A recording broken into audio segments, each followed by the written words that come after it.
ඉදිරි පැය 24 ඇතුළත දිවයිනේ බොහෝ ප්‍රදේශවලට මිලිමීටර් 150ට අධික වර්ෂාපතනයක් ඇතිවිය හැක. ශ්‍රී ලංකාවට ගිනිකොන දෙසින් පැවති පීඩන අවපාතය ගැඹුරු පීඩන අවපාතයක් දක්වා වර්ධනය වී ඇති හේයින් ඉදිරි දින කිහිපේ තද වැසි හා තද සුළං ඇතිවිය හැක. ඒ අනුව උතුරු මැද මධ්‍යම සහ වයඹ පළාත් හා ත්‍රිකුණාමලය දිස්ත්‍රික්කයේ ඇතැම් ප්‍රදේශවලට මිලිමීටර් 200ට වැඩි තද වැසි ඇතිවිය හැකිය. අපිට කඩේ බඩු ටික වෙන කොහෙට හරි අදින්න වෙයිද සුනෙත්? ටවුම යට වුණොත් එහෙම කවදාවත් ඒ හරියට වතුර ඇවිත් නැහැ. දැන් හිට කඩේට යනවද? මම නම් කියන්නේ ගෙදර ඉන්න කියලා. බලන්නකො නවතින්න නැතිවම වහිනවනේ. ඔව්. හෙට දෙන්න බාරගත්තු වෙඩින් රින් දෙකක් තියෙයි. උදේම ගිහින් ඒක දීලා වැස්ස වැඩි කළොත් ගෙදර එන්න.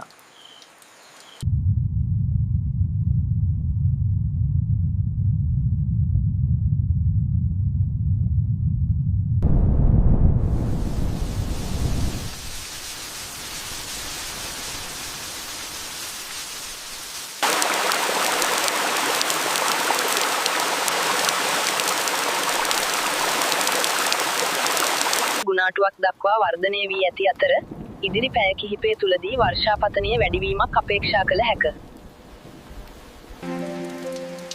මේ සැරේ මොන වින්නහියක් වෙන්න යනවද කියලා මට බයයි. මේවා අපි පුංචි සන්දියේ ඉඳලා හිටපු ගෙවල්. හැමදාම වහිද්දි අපිට අයින් වෙන්න කියලා කොහොමත් කියනවා. අද වෙනකල් ආන්තරාවක් උනේ නෑනේ. ඒ වුණාට අම්මේ මගේ හිතට මොකද්දෝ අමුත්තක් දැනෙනවා.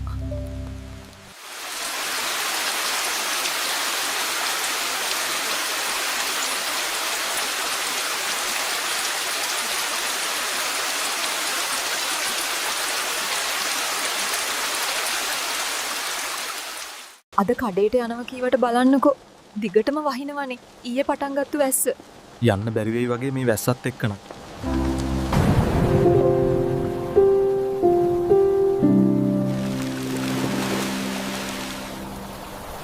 මේ වෙද්දි මේක සුලි කුණාටුවක් බවට පත් වෙලා ඉවරයි. අපි ඉක්මනින්ම රෙස්කියු ටීම් ලෑස්ති කරගන්න ඕනි. අපි මේ වෙද්දි අවදානම් කලාපවල ඉන්න මිනිස්සු අයින් කරන්න පටන් අරන් තියෙන්නේ. හැබැයි අපිට ඉන්ෆෝමේෂන් ඇවිත් තියෙනවා සමහර මිනිස්සු අයින් වෙන්න කැමති නෑ කියලා. මිනිස්සුන්ගේ ආරක්ෂාව ගැන හිතලා ගම් වතුර සැලකිය යුතු මට්ටමකට එන ප්‍රදේශවල කරන්ට් කපන්න අපිට සිද්ධ වෙනවා. හොඳයි. දැනට අපි කතා කරපු විදියට වැඩ ටික කරන්න. එහෙනම් අපි හවසට ආයෙත් මේ මීටින් එක ගමු.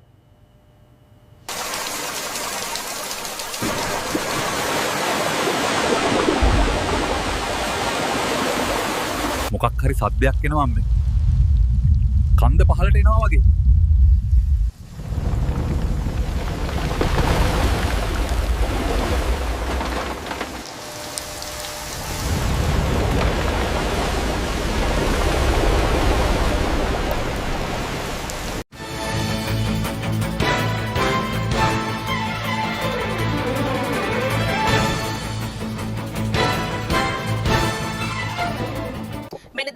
විශේෂ පුවතක් මීට සුළු මොහොතකට පෙර බදුල්ල ප්‍රදේශයේ නායාමක් සිදු වී ඇත.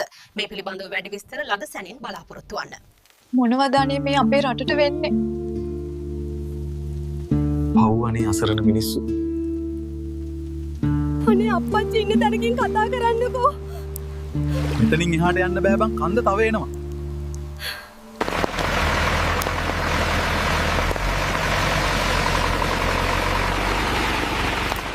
දැන් මේ නායකයේපු සයිට් එකේ අප්ඩේට්ස් මොනවද? අපේ ටීම් එකක් රෙස්කියු මිෂන් එක පටන් අරන් තියෙන නිසා. රෙස්කියු ටීම් එකේ සේෆ්ටි එක ගැනත් බලන්න.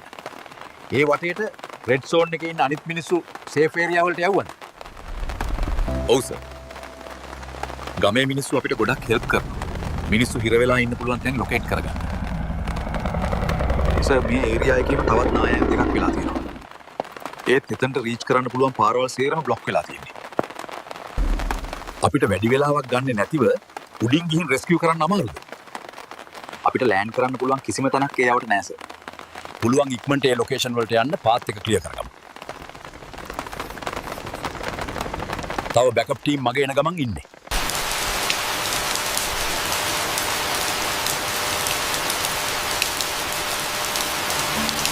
වතුර ගේ ඇතුළට මෙවිත් ඕනිම කරන දේවල් ටික විතරක් අරගෙන යමු ඉස්කෝලේට.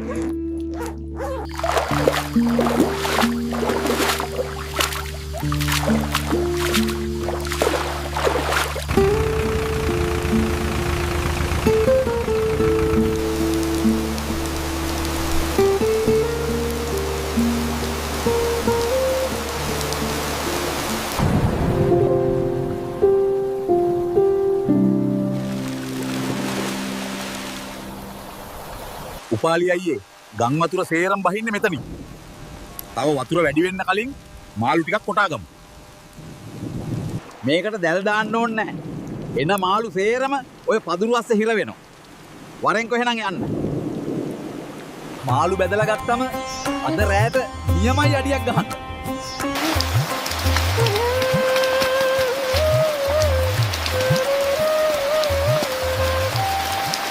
මාළු අල්ලන්න නෙමෙයි මල්ලි. අද කීයක් හරි හොයා ගන්න ඕනි. රවුමේ කඩ ඔක්කොම යට වෙලාලු. මේ වෙද්දි නම් කඩවල් උඩින් වතුර දානවා ඇති. ඉතින් අයියා මොකද්ද දැන් කියන්නේ? අර සුගත් මුදලාලිගේ රත්තරන් බඩු කඩේ තියෙනවා. තව කඩ කොච්චර තියෙනවද උතන? ටියුබ් එකක් දාගෙන යමන් යකෝ. ඒකත් ඇත්ත තමයි. එහෙනම් කරුවල වැටුනම යමන්. ඔය පැත්ත පලාතේ බඩු බල්ලෙක් නැති ඇති දැන්.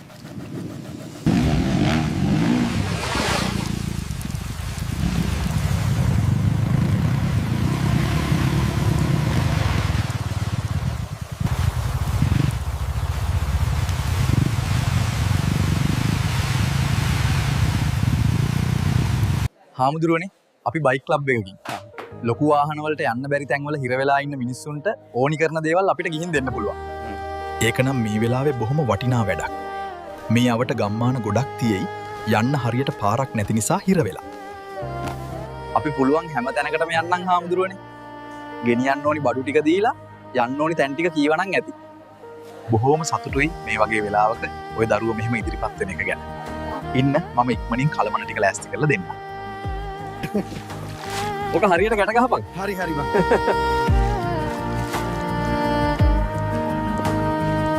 එහෙනම් දැන් අපි කතා කරගත්තු විදියට බෙදිලා යමු. මතක තියාගන්න මෙහි කොහෙටවත් සිග්නල් නැහැ. ඒ නිසා පරිස්සමට යන්න.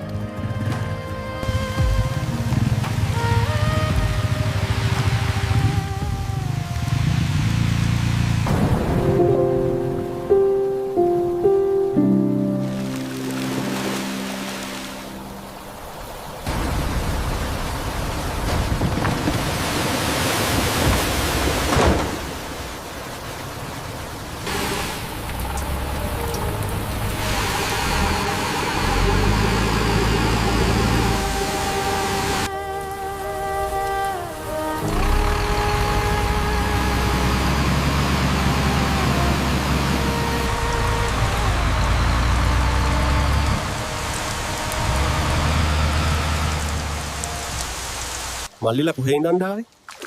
අපි බලපිටියෙන් ආවේ. මේ වෙලාවේ ඔයගොල්ලෝ මෙහෙම උදව් කරන්න ආපු එක නම් ලොකු දෙයක්. අපේ රාලහාමිල මේ අවට ඉන්නවා.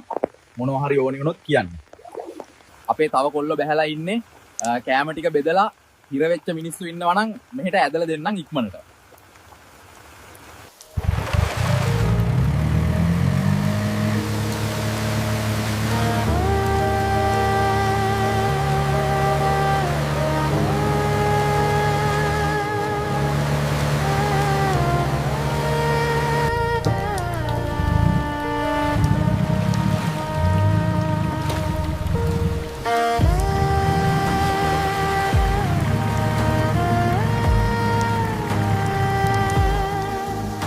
හැමෝම ජැකට් දාගෙන ලෑස්ති වෙලා ඉන්න.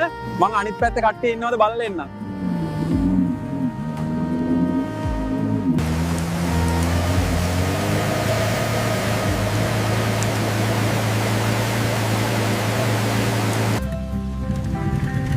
අයියේ මම අක්කව ගිහින් ඇරලලා එන්නම්. ඔයාව ගන්න.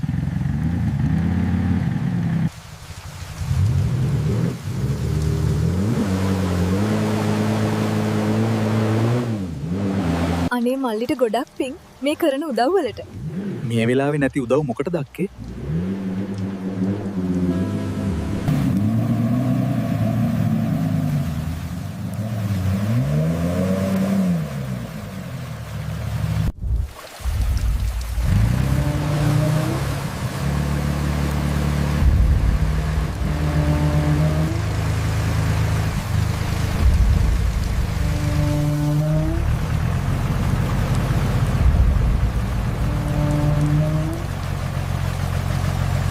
මල්ලි උඹලා දකුණේ කියලා අපිට ලොකු නෑ හරිද?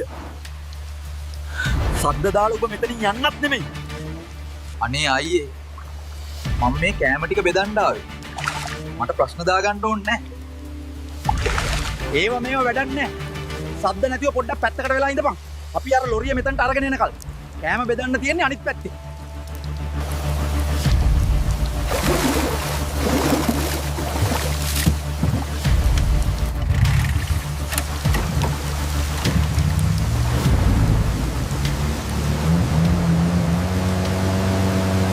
අන්න අරු බෝක්තු අරන් පැනලා යනවා. කොහෙද ඉතින් උඹලා දෙන්නට සේරටම කලින් දෙකක් දාගන්න ඕනේ වුණානේ. අපරාධේ.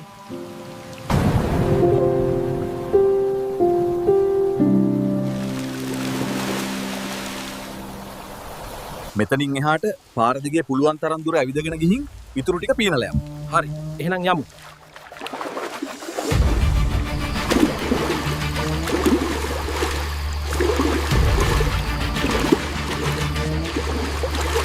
මේ තියෙන බඩු.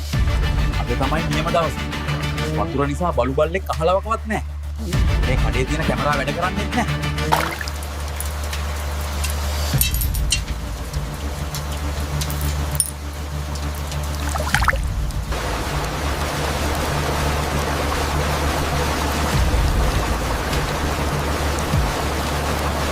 වතුර මන්ටම ටිකක් වැඩි වුණා වගේ ඉක්මන් කරලා යමු එළියට.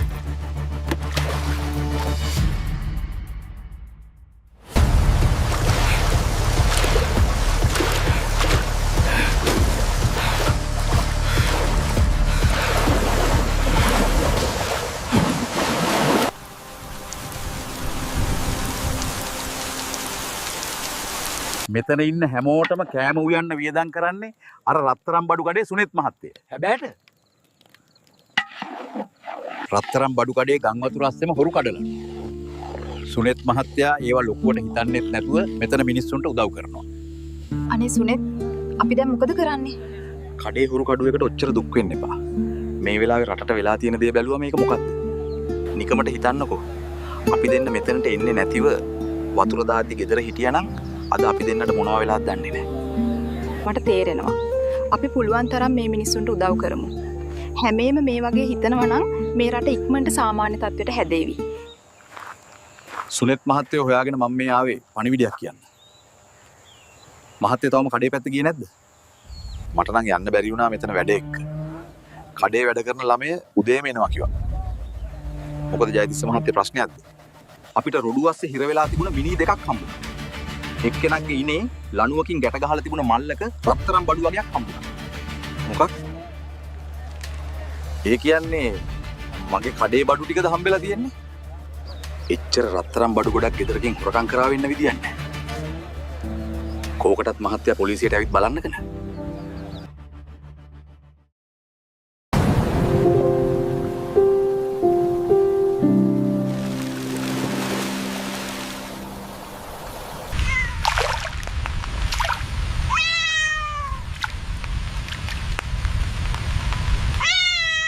මෙතනින් එහාට වෙන්න ගෙවල් වල හිටපු සත්තු සෑහෙන්න කොටු වෙලා ඉන්නවා කියලා ඔරුව යාපු මාමා කිව්වා.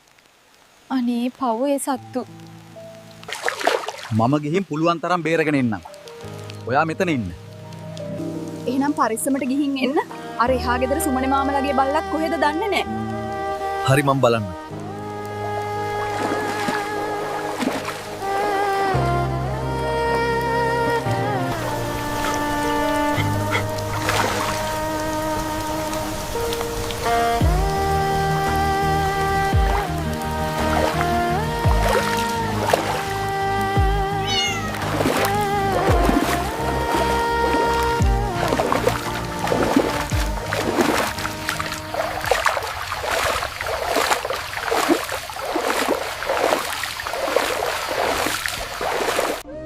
අපේ මේ පුංචි රටේ ඉන්නේ හරිම ලස්සන හදවත් තියෙන මිනිස්සු. ඒ මිනිස්සු Tamanට පුළුවන් විදියට එකිනෙකාට උදව් කරගන්නෙත් හරිම ලස්සන විදියට. ඒ අපේ මිනිස්සු අනිත් අයගේ සතුට වගේම දුක ගැනත් හොඳටම දන්න නිසා.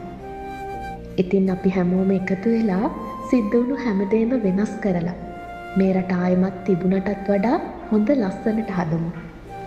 අපි හැමෝම ඒ වෙනුවෙන් කැප වෙමු.